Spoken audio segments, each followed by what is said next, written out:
Welcome back to my annual Oscar series where I talk about all the Oscar categories except for the short film ones. I rank all the nominees per category in terms of who I think deserves to win the Oscar, then I make a prediction for who I think will win each Oscar. Right now I want to continue with these semi-official categories, so I want to talk about Best Foreign Language Film. And the nominees for this are from Denmark and in Danish, Land of Mine, Martin Zandvliet. From Sweden and in Swedish, A Man Called Huva, Hans Holm. From Iran and in Persian, The Salesman, Asghar Farhadi. From Australia and in Naval, Tana, Martin Butler and Bentley Dean. And from Germany and in German, Tony Erdmann, Marin Ade. I have been disappointed with this category since I saw the shortlist, because I saw a lot of foreign language films in the running for this category last year, and none of them got in, and I think they all deserved spots. There was Elle, which is from France, which was of course also nominated for Best Actress, weirdly enough, Under the Shadow from the UK, which is my favorite horror film of last year, Neruda from Chile, which is an amazing film, The Age of Shadows from South Korea, even if, South Korea really should have gone with The Handmaiden instead, and Fire at Sea, which was thankfully at least nominated for Best Documentary Feature. Alas, this is the list we have, so in terms of who I think deserves to win the Oscar, at 5th place I'm going to put A Man Called Huva. This is ironically the nominee here that has the most nominations. I don't think it's a bad movie, in fact I do think it's really good. It works best as a portrait, a character study of this one man and the community he lives in.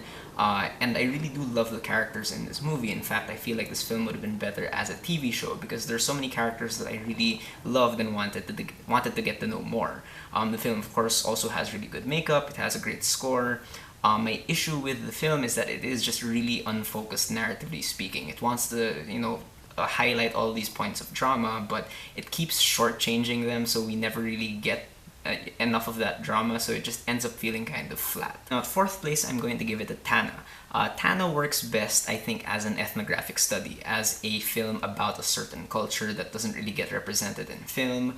And what I love that the directors here do is that they really drop us into this community in such a way that we never look at these people as the other. We really get to stand in their metaphorical shoes and really just experience their daily lives. And that has a lot of value, I think, especially in this day and age. It has amazing cinematography as well that really brings us closer to nature in much of the same way that I feel the actual natives might feel. However, my issue with Tana is very similar to my issue with A Man Called Huva in that the drama in it feels pretty unnecessary. This is a movie that's pretty much like Romeo and Juliet set on this other island. But this narrative is nowhere near as interesting as the actual culture being represented, so I just feel like it could have done without that and have just been a documentary. And at 3rd place, I'm going to give it to Land of Mine. Land of Mine is a great looking movie that really kind of highlights the post-war mood for Germans after World War II. That's a really fascinating point of view that I had never really considered before.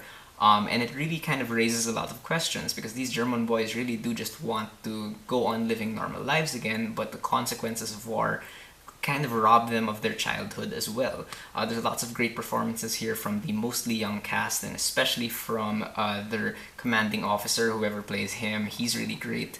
But again, like the previous two films, my issue here is with the drama. A lot of it feels really contrived. A lot of these supposedly big emotional moments don't feel earned at all. It just isn't very believable, and there aren't really any real characters in the film, and I think that definitely would have helped, especially with a cast this big. Okay, now we get to the top two, and these two I think definitely deserve their nomination. So at 2nd place, I'm going to give it to The Salesman. And The Salesman is directed by Asghar Farhadi, who directed my favorite film of 2011, which was A Separation. And he does a great job here as well. He manages to wring an insane amount of tension out of two people just talking in a room. That was something he really displayed as well in A Separation. He creates films that are equal parts drama, thriller, mystery, and all of these components are balanced out very well. The two main performances here are terrific.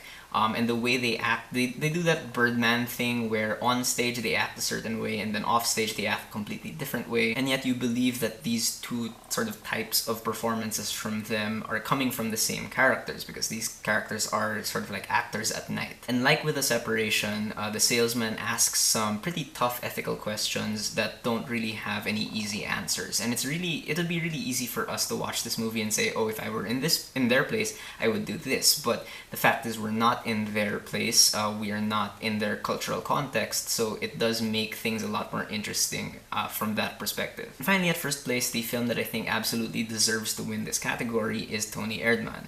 What's interesting is that I think I love Tony Erdmann for very different reasons that other people seem to love this movie, because a lot of people talk about how this is, you know, a 3-hour German comedy, which it really is.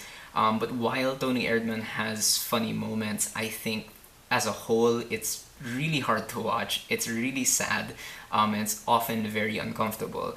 And I think that's where the genius comes in, because this, if you pay attention to the script, it's written like a comedy, but the way Marian Ade directs this, she directs it like a straight up tragedy. Like, it is so sad, and this relationship between this practical joker father and his sort of estranged daughter is just so beautiful and heart-wrenching to watch. The two actors in the leads are excellent. You really buy into the relationship and their dynamic. You can tell there's a lot of history between them without them having to explicitly state it. The characters they play are so full-bodied, you don't judge either of them, you completely understand where they're coming from. Tony Erdmann's probably the weirdest movie I've ever seen, and that's saying a lot because I've seen a lot of weird stuff. But it's weirdness that really works because it's unlike anything I had ever seen. I say that a lot, but I really mean it in this case. So yeah, it's a really challenging film to watch, but I think it's extremely rewarding. And as for my official prediction for who I think will win, I'm also gonna say they're gonna give it to Tony Erdmann. However, there's definitely a big political reason to vote for The Salesman, because the director, Asghar Farhadi, cannot attend the Oscars, and he will be boycotting the ceremony because Trump's travel ban has stopped him from entering the United States. So I can see why the Academy might want to vote for his film because of that, but I still do think Tony Erdmann has built up way too much steam to lose at this point. Alright, so those are my thoughts on Best Foreign Language Film. What do you guys think of the nominees? Who do you think should win? Who do you think will win? Whatever you guys think, whether you agree with me or not, please leave me a comment. Let's have a conversation.